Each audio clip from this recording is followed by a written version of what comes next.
Hello everyone, this is Mobius Promo, and I am back with another Warhammer Fantasy Battle Report. This is another game I had against my Warhammer mentor, as I like to refer to him by. Only this time he's using his much more complete Beastmen army, something that he's been playing since like 3rd or 4th edition or something like that. So let's get right into it. 2,400 points, decided to do a meeting engagement scenario. Let's get it on. Going down my opponent's line from my right to left, see he's got a small unit of Ungor Raiders, backed by a Tuscarora Chariot. As a rear guard for that, he has a unit of some Furies. Next to them is 5 Minotaurs with extra hand weapons who are joined by his Gorbel BSB, who carries the Charm Shield and has, I can't remember, Magic Resistance 3 is the item. Next to them, he has a very, very large Bestigor unit and another small skirmishing Ungor unit. Then further on to the left, he has a very large Gore unit with, they have extra hand weapons, full command. His Beast Lord General is leading this unit. He wears blackened plate and gnarled skin, and then he has the Crown of Command and the Dawnstone. So he's a pretty decent rerollable armor save guy, but really he's there for stubborn. Additionally, his level 4 Bray Shaman Lore of the Wild is there. He's got the Brass Cleaver, a 4+ Ward Save, and a Scroll, and pretty much his job all game is to try to get the Savage Dominion spell and summon a Gorgon in behind enemy lines. Then he's got, you see, a pair of Warhounds and Tuscarora Chariots each. And then finally, he had 1 unit of Warhounds who rolled a 1 to put them in reserve. So looking at my lines from left to right, I've got my Pegasus Knights next to 2 men-at-arm infantry units, with my Mounted Mage Sam joining the near unit there to grant them the blessing. Also, you can see my BSB and Foot Mage supporting there in the back. Further down my line, I've got my Trebuchet. You can barely see it in the back there. And then 2 units of Fast Cavalry, a stand of Archers, and my Knights led by Delete and my General. Unfortunately for my reserves, quite a bit. I had my Honor Guard, my 2nd Archer stand, and the 2nd Trebuchet. So I pray, and the Beastmen go first. No charges happen because we're so far away from each other, but the Chariots form a pretty sneaky trap for my Knights should they foolishly move too far forward in front of that building there. Meanwhile, the Ungor take a place in that tower. We're playing that tower as a ruin, so it's pretty much treated like a forest, except it grants heavy cover instead of light cover, and we're also playing it that you actually need LOS to shoot through it and charge through it, whereas like a woods, you just, you kind of abstractly see through the woods. Meanwhile, on the right, all the units move up, and the Gorbel BSB joins the Bestigor unit. He leaves the Minotaur unit and joins the Bestigor unit. So overall, the table looks like this. Nothing significant in shooting, and the Mage doesn't do anything in Magic. I think he tried Savage Dominion, and I dispelled it. So we move on to Heartless turn 1. My Knights, of course, I don't take the bait. They move into position, though, to start threatening Chariots and that Gore unit. Last time I played against a Beastman army, I let 1 Chariot dictate my Knights for the entire game, and I vow not to let that happen again. However, I was afraid that the Warhounds would charge my Fast Cavalry way in the back so as to open up the charge for the Gore into the Knights. So I positioned them out of Yeoman an inch away from the Hounds, so if they do charge, the Gore won't have room to wheel to go around and get into the Pegasus Knights, or not the Pegasus Knights, the Night Lance, if you can see that. If you can see that happening. On the right, my reserves come in while my other infantry move forward, but my Pegasus Knights, sometimes they're just too big of a unit. I take 5 of them because far too often in the past I'd have 4 or 3. Somebody would shoot down 1 guy, I'd take a panic check, and then I'd always fail it, and they'd flee off the table. So I have 5 guys, but it makes them a huge footprint on my battlefield. So I can't really find them a good position on the right where the Tuscarora Chariot can't see him to charge him. And, I don't mind a Tuscarora Chariot charging my Night Lance, but my Pegasus Knights don't have a whole lot in the way of static combat res, so I'm not willing to take that chance. So they swoop around to the left, at least maybe give me some tactical options later in the game. Okay, here's a shot of the Honor Guard coming on, and my other unit of Archers moving on. And then an overall shot of the table before going to the Magic phase, which unfortunately sees Elliot killed off as she miscast becoming a dragon. So I was hoping to use the Transformation to Kadan metagame strategy to keep my opponent from having any sort of Magic phase. So basically what that is you cast Transformation to Kadan, and then your opponent has to choose in his Magic phase, do I dispel Transformation to Kadan and give up my Magic phase to do it, or do I go ahead with my own Magic phase, but now I have to deal with the dragon flying around and causing havoc. But now he doesn't have to make either of those choices because my Mage is dead. It costs a couple panic checks, but because a Jor of my BSB is there, nobody fled. We go into Beastmen 2, and the Warhounds, they go ahead and they charge the fast cavalry on the left, and the Bestigor there, they charge my men-at-arms, but they fail by a single inch. I think they needed a 7, and they rolled a 6. So it's kind of good for me that it buys me another round of shooting, but it really doesn't put him in a horrible position that he's going to be flanked or something like that. And then on the right, the Umgor skirmishers and Furies move in to protect the chariot from bow fire, and ultimately they're going to try and see my archer unit off. Back here, since the Warhounds were blocking the Gore, my opponent knows a single chariot doesn't have much of a chance against my knights, so pretty much everything just kind of stands fast. The Gore turn to face my knights. Unfortunately for me, during the magic phase, that Bray Shaman got the Savage Dominion spell off, and suddenly I have a Gorgon threatening my war machines with little to deal with him. I don't think he even miscast, so Elliot had my scroll. If she was still alive, I probably could have, I could have stopped it, but that spell's, the Lore of the Wild I don't think is a very good lore, but that spell by itself is probably worth it, because a monster like that who starts on the deployment side, I can deal with that easily. I can hit him with trebuchets, or I can line my general up against him, but he's back here. There's not so much I could do to deal with him, so we move on to combat phase. This is what the table looks like beforehand, and then after my my yeomen utterly rip apart those Warhounds without taking any casualties, and then there's panic checks everywhere, but everybody's okay because the Beastman general's nearby, so nobody fails.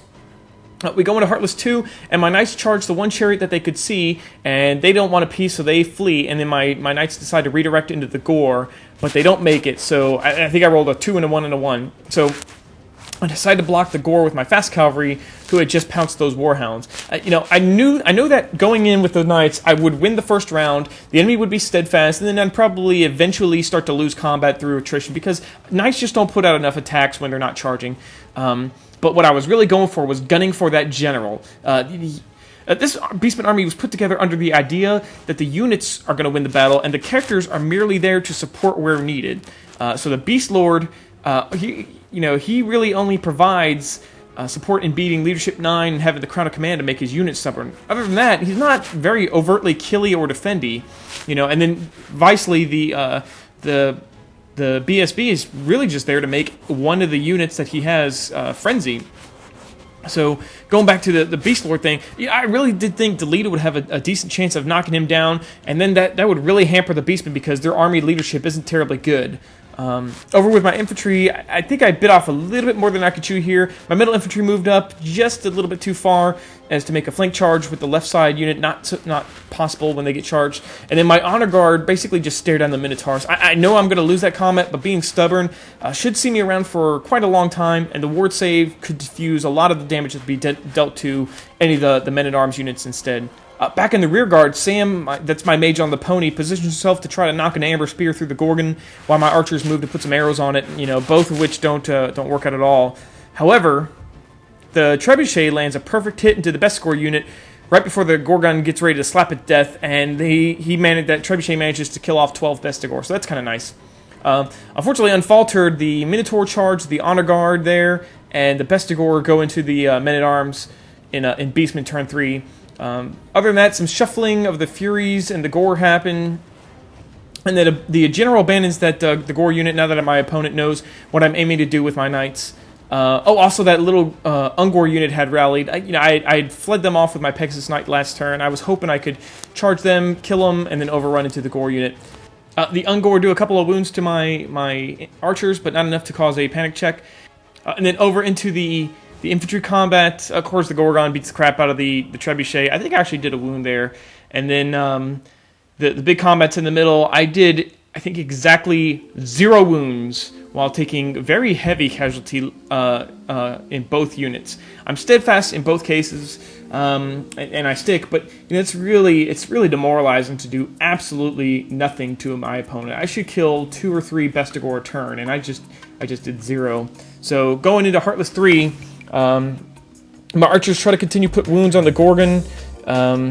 Meanwhile, all my cavalry start to close in on the Gore here, while Sam's moves up and puts herself in a spot to try and boost an Amber Spear to kill the Beastman General now that he's out of range of my knights. I do get the spell off. I do actually cause a wound despite my tendency to roll 1s when it comes to wounding on 2+. But then when I roll, and he doesn't got a ward save or anything like that, and then when I roll to see the D6 damage that I do, I only do 1 wound.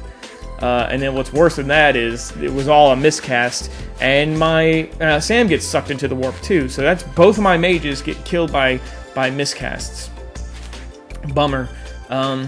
We go into combat, and my honor guard get handled. I think I lose like 20 guys or something like that. I don't know. It was a lot.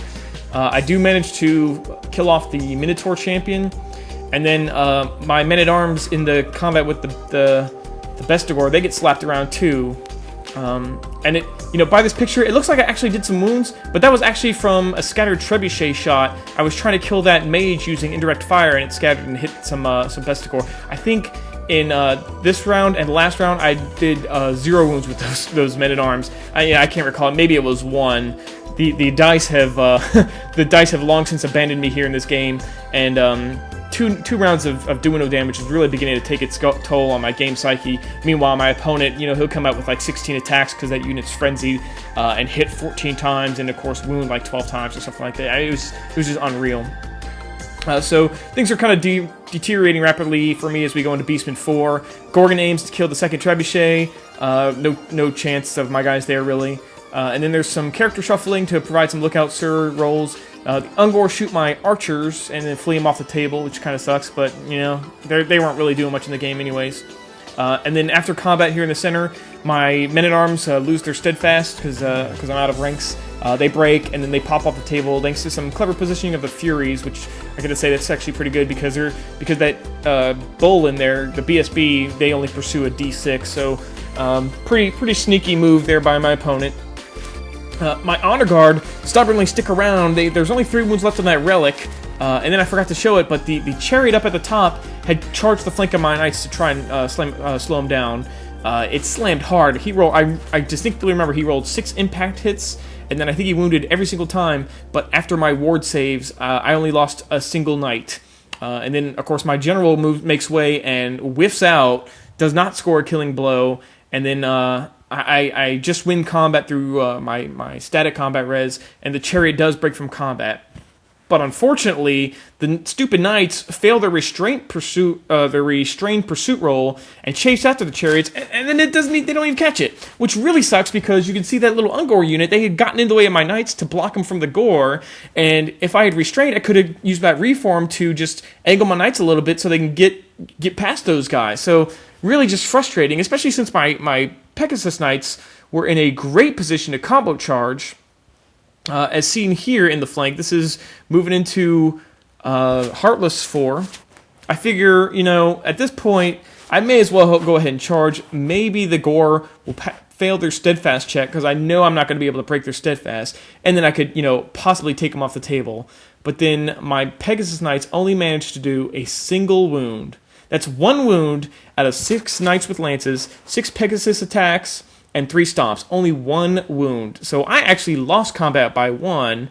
And then down here, well, this is the last picture I have for this battle, but it's the tried and true Bretonnian men-at-arms, can't deal with ogre-type things. I think I went in here and lost by 7, despite charging in the flank. That bull was so juiced up on winning combats against the other men-at-arm unit that he just went to town.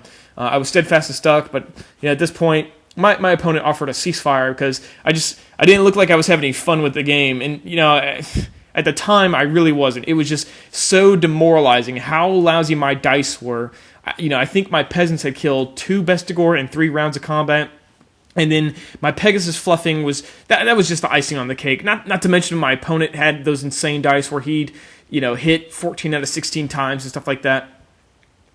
But then as I'm going through these pictures and scripting the battle report and working through everything again, the game actually wasn't terribly bad. It was just weird dice. I had some heroic gambits with my mage that just didn't work out, and my knights were in a prime position to do a combo front and flank charge on the Gore, and my infantry were taking a beating, but that's really all they're there to do. To hold the enemy in place for my knights or something like that. And then that Gorgon, he seems scary, but he only killed 180 points in trebuchets. So while I was playing through the game, it started to feel more and more like a chore. But in hindsight, I thought it really was a good game of Warhammer. So that's the report. Hope you enjoyed it.